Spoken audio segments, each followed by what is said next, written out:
ના ભરી દઈએ સોઇલ ટેસ્ટિંગ જીઓલોજીસ્ટ કરીને અમારી જમીન તૈયાર તો પણ કુવા નહીં આપ્યા. જિલ્લા વિકાસ અધિકારીની મનસ્વી રીતે 12,000 કુવા આપી દીધા. તો એ કુવા માટે અમે એને પાસે પ્રશ્ન કર્યો નથી. મોબાઈલ પાછા હમણાં 5,000 કુવા 1 મહિનામાં આપી દીધા. માત્ર ને માત્ર મહાત્મા ગાંધી રાષ્ટ્રીય રોજગાર યોજના અધિકારી એની ગુડબુકમાં સરકારશ્રીની ગુડબુકમાં કામગીરીમાં હું પ્રથમ નંબરે છું.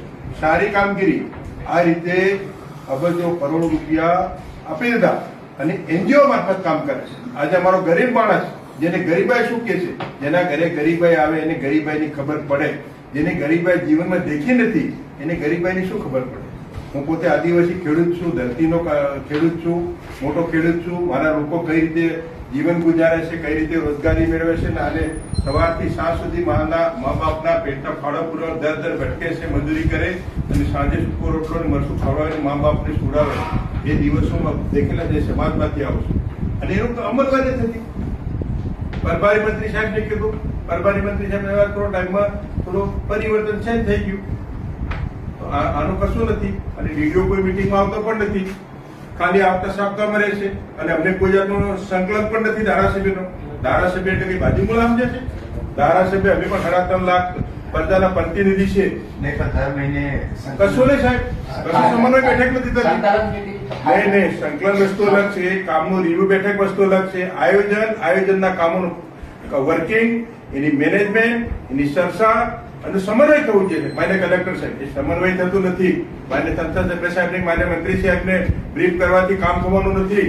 દાહોદ જિલ્લો ગરીબ છેવાડાનો જિલ્લો છે, ટ્રાઇબલ જિલ્લો છે અને સરકાર, ભારત સરકાર રાજ્ય અનેકવિધ યોજનાઓ નાખે છે અને યોજનાઓ થકી ગરીબોનો વિકાસ માટે ગ્રાન્ટો આપે છે.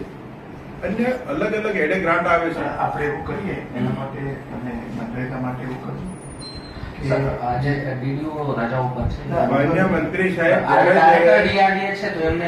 માન્ય પ્રભારી સાહેબ એવું છે, અધિકારીઓને એવું છે, અધિકારી શાસન ચલાવે છે. ધારાસભ્યનો કોઈ પ્રોટોકોલ પણ ધરાવતા નથી.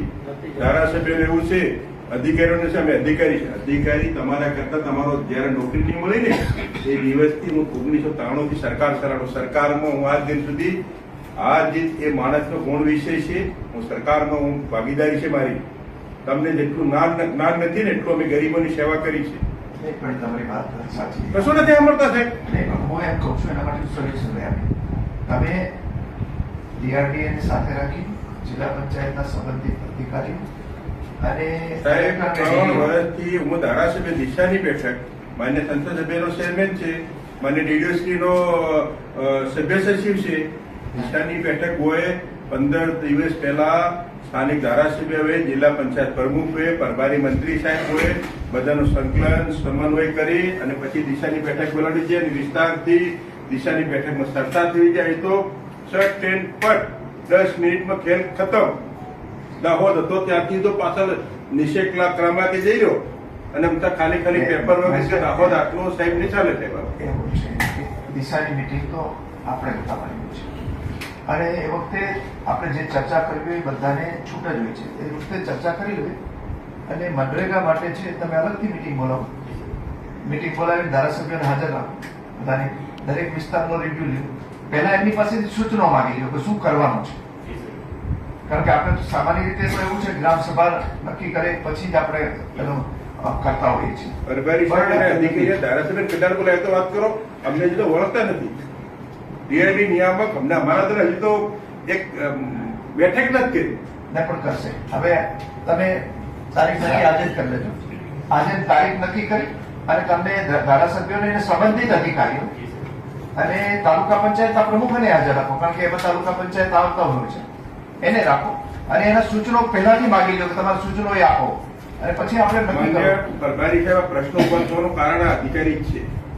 અધિકારીને પદાધિકારીનો સમન્વય ના જળવાય તો દિન પ્રતિદિન પ્રશ્નો ઉભા થવાના છે. પ્રશ્ન હલ કરવાને બદલે અધિકારીઓ જ પ્રશ્ન ઉભા કરે. અધિકારીઓ જ આપણે એવું છે કે આપણે સંકલન રાખીને આપણે કરવાનું છે, આપણે ઇન્શ્યોર કરવાનું છે, આપણે જનપ્રતિનિધિ છે એટલે એમના સૂચનો પ્રમાણે જ આપણે કરવાનું કે ભાઈ આપણે આ પ્રમાણે કામ કરવાનું છે. તો સૂચનો પહેલેથી મગાવી લો. 15 કે 20 દિવસ પછી ફરી પાછી મિટિંગ રાખો. મિટિંગ રાખીને કરી લેવાનું આપણે જે કરવાનું. હવે એક મિનિટ પછી હું જરાક વાત પૂરી કરી લઉં પછી વારાફરતી બધા